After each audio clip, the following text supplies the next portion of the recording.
Sonic 1, Sonic 2, Sonic 3, Sonic CD. Mais vous connaissez Sonic 4 et Sonic 4 épisode 2? Normalement, oui. Pourquoi est-il aussi mauvais? Bon, déjà, on va suivre le développement du jeu Sonic 4 et Sonic 4 épisode 2. Sonic 4 a été créé par le studio DIMS, le même studio qui a créé Sonic Advance 1, Sonic Advance 2 et Sonic Advance 3 et les Sonic Rush. Ils ont été aidés par la Sonic Team, ceux qui s'occupent des jeux principaux, comme Sonic Adventure 1, Sonic Adventure 2, Sonic Generation, Sonic Heroes, etc., etc., etc. À cette époque, la saga Neo Super Mario Bros avait fait un carton.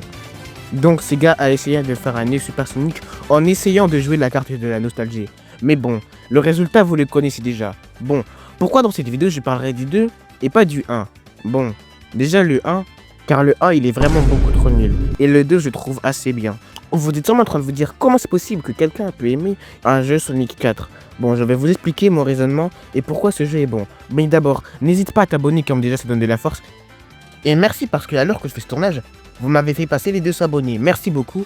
Bon, maintenant je vais vous expliquer pourquoi Sonic 4 épisode 2 est assez bien. Bon, déjà, voici les points positifs. Déjà, il y a les mécaniques et c'est vraiment incroyable. Déjà, t'as le double spin dash, le homing attack et quand elle te tient, les mécaniques sont vraiment bien pour le coup. T'as aussi les level design. Certes, certains niveaux ont de l'inspiration comme White Spark Zone, d'autres non. Mais le level design n'est pas à jeter et certaines zones sont vraiment bien à parcourir. Ce qui est bien avec les mécaniques, c'est que ça donne des nouveaux styles de niveau, où tu dois un peu avoir des réflexes auxquels tu peux te mettre en vol, tu dois faire des homing attack, tu dois être en double spin dash, et l'homing attack est vraiment bien synchronisé avec le level design. Dans les niveaux, tu vois, Savannah Castle, White Spark Zone, All Ocean Desert, Sky Fortress, Hello Death Egg. Pour Savannah, tu as une variante de Green Hill, avec beaucoup d'originalité, où on t'apprend quelques mécaniques à utiliser, son niveau est vraiment cool. Ensuite, t'as White Spark Zone, celui-ci est mon préféré. Déjà, tu dois beaucoup utiliser ma mécanique préférée du jeu, le double spin dash.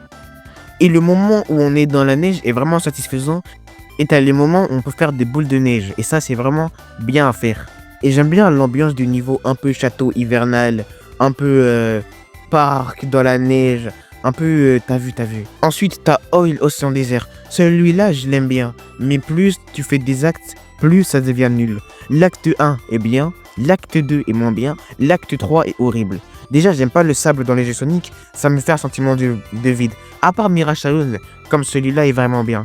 Pourquoi ce niveau est de moins bien au niveau des actes? Parce que déjà, j'ai l'impression que le niveau il est contre toi. Ou le niveau te pousse, ou le niveau te prévient pas, ou le niveau essaye de t'écraser. C'est vraiment énervant. Ensuite, tu as Sky Fortress Zone. Alors celui-là, je le déteste. Déjà, je déteste les niveaux où tu es avec Lion Tails, que ce soit dans Sonic Adventure, dans Sonic 2 et dans d'autres jeux. Mais bon, celui-là, l'acte 2, il est plutôt raisonnable ou auquel tu es sur une plateforme. Du coup, ce niveau-là, je l'aime plutôt bien et je le trouve un peu bien à parcourir. Ensuite, tu as le Death Egg Zone. Celui-là est vraiment bien dosé sur la difficulté. Et plus tard, dans le niveau, tu dois affronter Metal Sonic. Dans ce jeu, Metal Sonic, on le voit quand même 2 fois et on peut le jouer. Moi, je trouve que c'est vraiment un bon jeu pour Metal Sonic en vrai. Ensuite, tu dois affronter le boss final et fin du jeu. Bon, je viens de me rendre compte que j'ai littéralement fait un résumé du jeu. Mais ce que j'aime bien avec ce jeu justement, c'est des niveaux. À part Ocean Desert parce que ça c'est nul. La difficulté est bien, c'est dur perso, je trouve les mécaniques vont vraiment bien avec le jeu. Les musiques sont bien, si t'es mon avis sur le jeu, n'hésite pas à t'abonner si tu as aimé cette vidéo ou mon contenu. Bon, c'était Loski, bye.